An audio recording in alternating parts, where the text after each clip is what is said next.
Hello students, welcome to BIMT YouTube channel. So students, this is a lecture of business organization for BBA first semester, and today we will discuss our topic, that is sole proprietorship. What is sole proprietorship? This is in unit number 3. We are discussing this, and now we will discuss about what is sole proprietorship. So let's start with our topic. तो हम इसको start करते हैं. Sole proprietorship is the oldest and simplest form of business organization, and then move to the analyzing more complex form of organizations. तो sole proprietorship क्या है? हम forms of organizations पढ़ रहे हैं, forms of different business organizations पढ़ रहे हैं, जिसमें हम सबसे पहले पढ़ेंगे sole proprietorship. This is also the first one and the very old and simple way of organization or business organization. सबसे पुरानी, सबसे सिंपल तरीके से चलने वाली और बिजनेस ऑर्गेनाइजेशन है sole proprietorship. So sole proprietorship is the most popular, oldest simple form of business organisation. It is the most suitable form of specially for small size of business units. और सबसे पुराना और simple तरीके की organisation है, और basically ये जो बिजनेस यूनिट है ये स्मॉल साइज ऑर्गेनाइजेशन या स्मॉल साइज बिजनेस यूनिट के लिए वर्क करने के लिए बहुत आसान है, बहुत अच्छी है. It is also suitable in the initial years of business operation when the volume and size of business activities are smaller in size. और बेसिकली उस तरीके के बिजनेस ऑपरेशंस में यूजफुल है जहां पर बिजनेस एक्टिविटीज का जो साइज है that is smaller size business units के लिए ये अच्छी है. Sole means only one and proprietorship refers to ownership.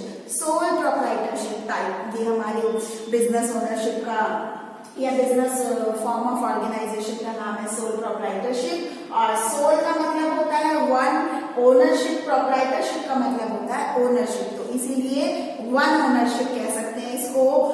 One person के थ्रू चलाई जाने वाली बिजनेस यूनिट या फॉर्म होती है sole proprietorship. Then therefore a business firm is said to be a sole proprietorship when it is owned, managed and controlled by an individual who is the recipient of all profit and bearers of the entire business risk. तो कोई भी business firm को हम sole proprietorship तभी बोल सकते हैं जब वो किसी एक इंडिविजुअल पर्सन के थ्रू ओन्ड की गई हो, मैनेज की गई हो और कंट्रोल की जा रही हो. जब कोई भी बिजनेस कोई एक इंडिविजुअल चला रहा है, उसका सारा मैनेज, उसका रिस्क टेकर, सब चीजें वो ही देख रहे हैं, तो इस तरीके की फॉर्म सोल प्रोप्राइटरशिप फॉर्म होती है. This is the evident form of term itself. Hence, a sole proprietor is one who is only owner of a business unit. तो सोल प्रोप्राइटर कौन है? जो अपने ही बिजनेस यूनिट का ओनर है, risk bearer है. तो इस टाइप की फॉर्म को सोल प्रोप्राइटरशिप बोला जाता है. नीचे कुछ डेफिनेशंस दे रखी है सोल प्रोप्राइटरशिप्स की. There are 3 definitions given. आप इसमें से 2 डेफिनेशंस लर्न करें. इसके बाद दे रखा है कैरेक्टरिस्टिक्स और फीचर्स ऑफ सोल प्रोप्राइटरशिप. तो हम पढ़ रहे हैं फॉर्म्स ऑफ बिजनेस ऑर्गेनाइजेशन, और फॉर्म्स ऑफ बिजनेस ऑर्गेनाइजेशन में हमारी first form of business organisation है सोल प्रोप्राइटरशिप, जिसमें मैंने बताया कि मीनिंग ऑफ सोल प्रोप्राइटरशिप. अब हम पढ़ेंगे कैरेक्टरिस्टिक्स या फीचर्स ऑफ सोल प्रोप्राइटरशिप. तो फर्स्ट क्या है? Single ownership. आपको मैंने अभी बताया कि एक इंडिविजुअल पर्सन के थ्रू चलाई जाने वाली फर्म होती है या बिजनेस यूनिट होती है. तो यहाँ पे सिंगल, एक ही इंडिविजुअल पर्सन उसका ओनर होता है, उसमें पैसा भी लगाता है, उसका रिस्क भी बेयर करता है और उसका प्रॉफिट भी अकेला ही शेयर करता है. तो यहाँ पे कोई अदर पर्सन या पार्टनर्स नहीं होते. तो this is the single proprietor firm. तो सबसे पहला सिंगल ओनरशिप, इकलौता एक ही पर्सन है, उसी की ओनरशिप होती है. नेक्स्ट है ओन कंट्रोल. और जो बिजनेस एक्टिविटी है, क्योंकि वो अकेला चलाने वाला इंडिविजुअल पर्सन है, तो वो अपने हिसाब से ही अपना मैनेजमेंट एंड कंट्रोल करता है अपनी पर्टिकुलर बिजनेस एक्टिविटीज का, बिजनेस यूनिट का. तो वो अपने आप ही उसको मैनेज एंड कंट्रोल करता है. Then own profit. अब ये बिजनेस एक्टिविटी में जो सोल प्रोप्राइटर है, ओनली वो ही अपने प्रॉफिट्स भी शेयर करेगा, किसी और के साथ तो शेयर करना ही नहीं है. तो जो भी प्रॉफिट होगा वो उसका अपना एंटायर प्रॉफिट उसी का ही होगा, तो वो उसको अपने आप से ही यूज करेगा. Then unlimited liability. Liability of sole proprietor is unlimited. जो सोल प्रोप्राइटर की लायबिलिटी होती है उसका कैरेक्टर अनलिमिटेड होता है. In case of continuing losses, in the first instance his business assets are used to pay his business obligations, but after that when the business assets are not adequate enough for paying the business debts, his private properties and assets have to be used for clearing the dues of business creditors. अब यहाँ पे क्या है, जब तक उसके पास अपने business assets हैं तो वो जब तक अपने बिजनेस ऑब्लिगेशंस या पैसे को उतारने के लिए वो यूज करेगा। उसके बाद जब उसके बिजनेस एसेट्स प्रॉपर या सफिशिएंट नहीं है तो उस टाइम पे वो क्या यूज करेगा, बिजनेस डेट्स, जो भी बिजनेस के लिए उसने पैसा इधर उधर से उठाया है उसे पे करने के लिए वो अपनी प्राइवेट प्रॉपर्टीज या एसेट्स को भी बेच सकता है और उनको मोर्टगेज कर सकता है, जिससे वो बिजनेस क्रेडिटर्स का जो भी पैसा या उधार है वो चुका सके। Then absence of government obligation regulations, यहाँ पर गवर्नमेंट रेगुलेशंस जो है बहुत ज्यादा नहीं है, ये कोई पार्टनरशिप फॉर्म नहीं है जिसमें पार्टनरशिप एक्ट लगेगा, ये इंडिविजुअल पर्सन के थ्रू चलाई जाने वाली ऑर्गेनाइजेशन है, तो there are least interference of government regulations. इसके बाद है no separate entity, no separate entity, both are sole proprietary business firm and its owner are the same legal entity for the purpose of law. Law के हिसाब से जब आप sole proprietor हैं, आप इंडिविजुअली अपनी फर्म चला रहे हैं, तो उस केस में सोल प्रोप्राइटर बिजनेस फर्म और उसका ओनर एक ही एंटिटी माना जाता है, उसको अलग अलग ट्रीट नहीं किया जाता as per law.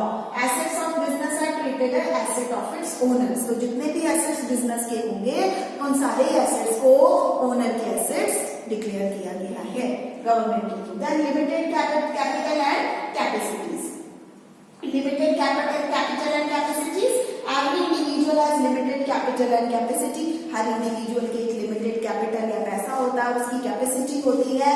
Since capital is contributed by only one individual, the size of sole proprietor business firm is bound to be small, तो जितना भी पैसा एक इंडिविजुअल पर्सन नहीं लगाना है क्योंकि वो अपनी एक स्मॉल फर्म खोल रहा है, तो यहाँ पर क्या है, जो सोल प्रोप्राइटर बिजनेस फर्म होगी वो स्मॉल साइज की ही होगी क्योंकि he have limited capital and capacity to invest. So these are some of the characteristics और फीचर्स ऑफ सोल प्रोप्राइटरशिप। तो सोल प्रोप्राइटरशिप के कुछ कैरेक्टरिस्टिक्स या फीचर्स हैं जो अभी हमने डिस्कस करे। उसके बाद है suitability of sole proprietorship firm, तो किस तरीके की सुटेबिलिटीज हैं सोल प्रोप्राइटरशिप फर्म के लिए देखेंगे। Number one, when the size of business activity is small, जब बिजनेस एक्टिविटी का साइज स्मॉल हो तो हम सोल प्रोप्राइटरशिप फर्म खोल सकते हैं। Area of customer and clients is limited to a particular geographical boundary, जहाँ पर कस्टमर या एरिया भी लिमिटेड है आप वहाँ पे स्मॉल बिजनेस खोल सकते हैं, वहाँ आप सोल प्रोप्राइटर फर्म ओपन कर सकते हैं। Next, when the requirement of capital investment is business is very small, जब आपके पास फाइनेंशियल रिसोर्सेज लिमिटेड है और उस बिजनेस को स्टार्ट करने के लिए बहुत ज्यादा पैसा लगाने की जरूरत नहीं है, तो उस केस में आप सोल प्रोप्राइटर फर्म ओपन कर सकते हैं। Then the activities of business firm are such that these can easily and effectively managed by single person, और जब किसी भी तरीके की उस बिजनेस की एक्टिविटीज बहुत सिंपल है, इजी है, कोई एक अकेला इंसान उन्हें अगर मैनेज कर सकता है तो वो भी सोल प्रोप्राइटर फर्म ओपन कर सकता है। Then when the risk involved in business is not very heavy, और जहाँ पर रिस्क जो है वो बहुत ज्यादा नहीं है, बहुत ज्यादा हैवी रिस्क नहीं है, उस केस में भी आप सोल प्रोप्राइटर फर्म ओपन कर सकते हैं। Where the customer and clients personalize care and attention of the person at the helm of business affairs. Then where the quick and prompt decision making is need for a business, और जहाँ पे हमें तुरंत decision लेना है अपने business के regarding, तो वहाँ पे अगर आप अकेले इंडिविजुअल पर्सन हो तो आप तुरंत डिसीजन ले सकते हो, तो उनके लिए भी soul proprietor is the beneficial one. Then in case of job production or make to order system of production is requirement of business, जहाँ पे प्रोडक्शन सिस्टम या जॉब प्रोडक्शन रिक्वायर्ड है वहाँ भी आप इसको ओपन कर सकते हैं।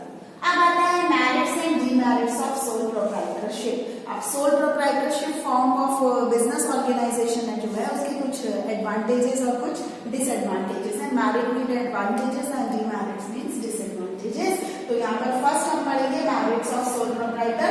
मेरिट्स क्या है, easy to form and dissolve, क्योंकि अकेला इंसान ओपन करेगा वो कभी भी उस ऑर्गेनाइजेशन को ओपन कर सकता है, कभी भी उसे डिसॉल्व कर सकता है, उसमें किसी का इंटरफेरेंस नहीं है।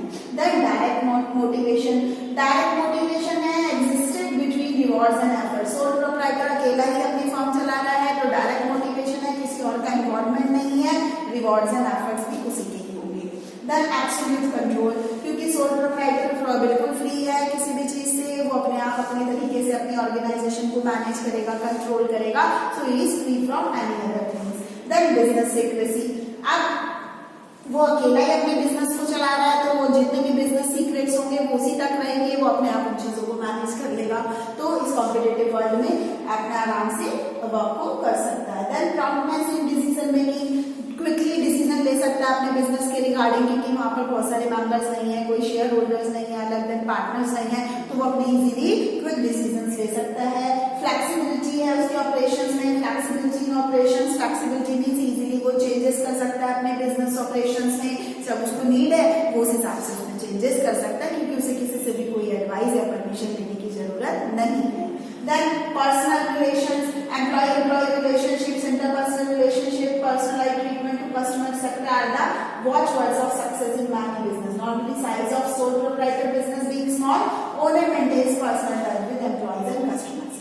अब यहाँ पर स्मॉल साइज यूनिट्स ही हम ज्यादातर ओपन करते हैं सोल प्रोप्राइटर में, तो जो ओनर है वो डायरेक्ट अपना टच रखता है, पर्सनल रिलेशनशिप्स मेंटेन रखता है कस्टमर्स और एम्प्लॉइज के साथ, जो कि इजी है। Then credit standing, sole proprietor ही अकेला लायबल है बिजनेस डेट्स को पे करने के लिए, नो मनी देयर, कि उसके अलावा कोई और उसके पे कर सकता है। Then limited regulation, sole proprietor में गवर्नमेंट के रेगुलेशंस या लॉज को कम फॉलो करना पड़ता है, लिमिटेड गवर्नमेंट इंटरफेरेंस है। इंडिपेंडेंट, जिस तरीके की ऑर्गेनाइजेशन इंडिपेंडेंट है अपने तरीके से चलाई जा सकती है, डिसीजंस लिए जा सकते हैं। Development, sole proprietor has to face all kind of problems and challenges, the qualities of initiative, self-reliance, responsibilities। तो डेवलपमेंट भी है, जो पर्सन है प्रोप्राइटर है वो अकेला ही सब चीजों के लिए जिम्मेदार है, रिस्पॉन्सिबल है। तो these all are the merits, ये सारे मेरिट्स हैं आपके सोल प्रोप्राइटरशिप फॉर्म ओपन करने की। अब हम बात करेंगे डीमेरिट्स। लिमिटेड कैपिटल है, कैपिटल लिमिटेड है तो आप लिमिटेड ही पैसा लगा सकते हो बिजनेस में, उससे ज्यादा नहीं लगा पाओगे क्योंकि आप अकेले हो, और अगर आपके साथ दो तीन लोग और मिलकर ओपन करते तो आप ज्यादा पैसा इन्वेस्ट कर सकते थे अपने बिजनेस में। देन लिमिटेड मैनेजरियल स्किल्स, अब आप अकेले ही इंडिविजुअल पर्सन हो तो ऑलवेज लिमिटेड स्किल्स होंगी, आपके पास एक लिमिटेड क्वालिटी होगी, अदर पर्सन भी इन्वॉल्व होते तो उनके पास भी अलग स्किल्स होती, तो यहाँ पर लिमिटेड मैनेजरियल स्किल्स होंगी। लायबिलिटीज अनलिमिटेड होगी और आप अकेले ही अपने बिजनेस डेट्स को पे करने के लिए अपने पर्सनल एसेट्स तक को बेच सकते हो। So these are the disadvantages. Uncertainty है, कंटिन्यूटी की, अगर बिजनेस प्रॉपर चलता रहा तो चलाएंगे, नहीं तो आप उसे कभी भी बंद कर देंगे क्योंकि आप इंडिविजुअल पर्सन में रिस्क बेयरर हो। Inability to overall of specialization, आप अकेले बिजनेस चलाते हो तो जरूरी नहीं है आप हर चीज में स्पेशलाइज्ड हो, तो ओवरऑल स्पेशलाइजेशन की कहीं ना कहीं कमी होती है। हैस्टी डिसीजंस, कई बार डिसीजंस जो है सोल प्रोप्राइटर फर्म के वो इस तरीके के नहीं होते कि वो अच्छे डिसीजंस ले पाए। डिसीजन लेने के लिए वो किसी से कोई अपना एडवाइस नहीं लेना, उसे खुद ही डिसीजन लेना है, तो कभी कभी डिसीजंस गलत लेने की वजह से भी बिजनेस में प्रॉब्लम्स आती हैं।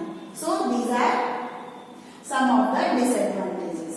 तो एडवांटेजेस एंड डिसएडवांटेजेस। तो सोल प्रोप्राइटरशिप फॉर्म पढ़ रहे हैं हम, जिसके अंदर हम पढ़ रहे हैं कि सोल प्रोप्राइटर होता कौन है, सोल प्रोप्राइटरशिप बिजनेस ऑर्गेनाइजेशन का मीनिंग क्या है, उसके फीचर्स क्या, कैरेक्टरिस्टिक्स क्या हैं, इसके अलावा सूटेबिलिटी क्या है, सोल प्रोप्राइटर फॉर्म को ओपन करने के लिए क्या क्या कंडीशंस हैं, सूटेबिलिटी है, कौन लोग उसे ओपन कर सकते हैं। इसके अलावा इसके advantages means demerit, advantages means merits क्या है और डिसएडवांटेजेस मीन्स डीमेरिट्स क्या है, ये हमने पढ़े। तो अगर आप भी फ्यूचर बिजनेस ऑर्गेनाइजेशन स्टार्ट करना चाहें तो अभी हम और भी फॉर्म्स ऑफ बिजनेस ऑर्गेनाइजेशन पढ़ेंगे, तो इससे हमें आइडिया मिलता है कि हम किस तरीके की बिजनेस ऑर्गेनाइजेशन ओपन करें। So this is the one soul proprietorship firm, सबसे पुरानी, सबसे ओल्डेस्ट फॉर्म ऑफ ऑर्गेनाइजेशन है, सिंपल तरीके से चलाने वाली।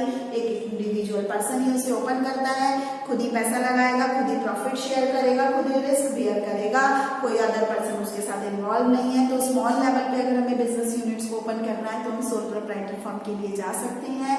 और इसके अलावा लिमिटेड कैपिटल है तो भी आप आराम से पैसा इन्वेस्ट कर सकते हो, अपना जितना पैसा है, तो आप एक सोल प्रोप्राइटरशिप फर्म को या बिजनेस ऑफ ऑर्गेनाइजेशन को ओपन कर सकते हैं। So this is all in soul proprietorship. So this is all for today and thank you, have a nice day.